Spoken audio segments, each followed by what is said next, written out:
Shading tattoos doesn't have to be intimidating if you know what you're doing, so in this video I'm going to teach you how to create soft shading easily with minimal damage to the skin.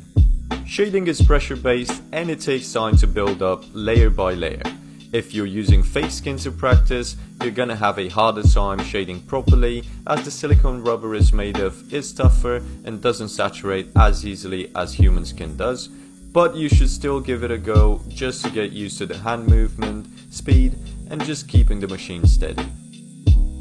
The first thing I want you to do is imagine you're in a dusty room, you have a broom in your hands, and you just want to sweep the floor. I know it sounds silly, but trust me, I'll make it make sense. If you want to sweep the dust away from you, you're going to touch the floor, push, and then lift up in a sweeping motion. If you want to sweep the dust closer to you, perhaps to sweep it into the dustpan, you're going to touch the floor, pull and lift up.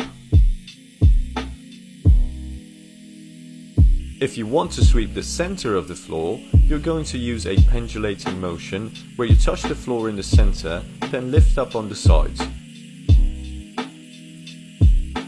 In terms of pressure, we obviously want the broom to be touching the floor so that all of the dust gets swept away. If we're barely touching the floor, we're not going to clean it properly, while if we push down too hard, we'll also end up not sweeping the floor properly, but instead scratching and damaging it.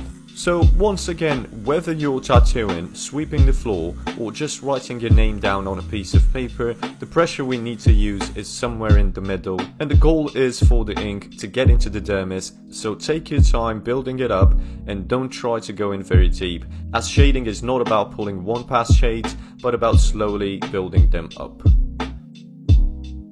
One of the best ways to shade is called pendulum shading, which is the technique we saw a minute ago. Practice this technique and try to become as comfortable as possible with it. Remember, you're in control of the needle, so try out different shapes, and if you're not happy with the saturation after the first pass, you can just do another light pass over the area that needs it and slowly build it up. If you're finding this video helpful so far, please take a second to poke that like button as it helps the channel reach more people who might need it.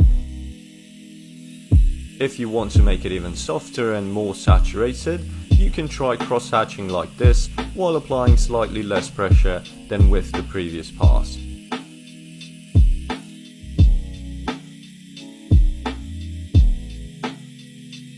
Because shading is done through layering, this means you're going to have to go over it multiple times. So in order to minimize the damage done to the skin, we use a technique called grey wash, where we create the different tones we need by diluting black ink in different quantities using distilled water. For my own black and grey realism, I use 4 medium-sized ink cups, and this is my super high-level top secret recipe. First one is 1 to 4 drops depending on the design. Second one is roughly 50% ink. Third one is roughly 75% ink.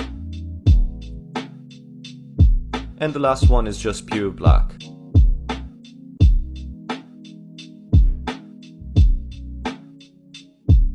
Now all you have to do is just fill the rest of the ink cup with distilled water, and now you have from left to right pure black, dark grey, medium grey and light grey. So now you can build up darker tones with less damage to the skin.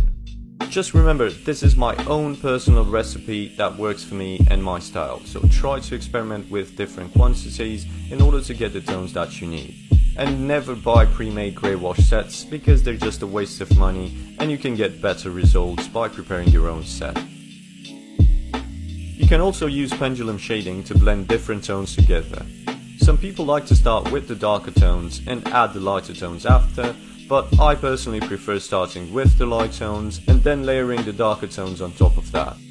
There is no right or wrong way of doing it, so try it both ways and use what you're most comfortable with.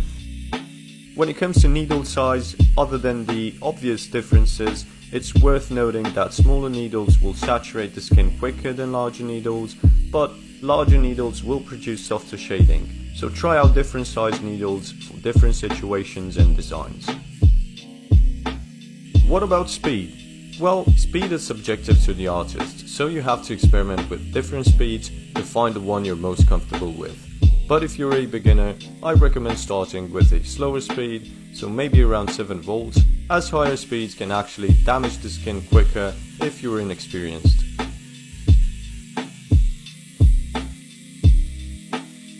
If you need to shade an area using a line as the base, just like I was telling you in the packing lesson, start shading on the line and not above it, otherwise you're gonna end up with a small gap between the line and your shading. That's it for today. Thank you very much for watching and for supporting Tattoo Arts Unlocked, and I hope my videos can help you guys get closer to becoming the great tattoo artists I know you deserve to be. I love you all, see you in the next video.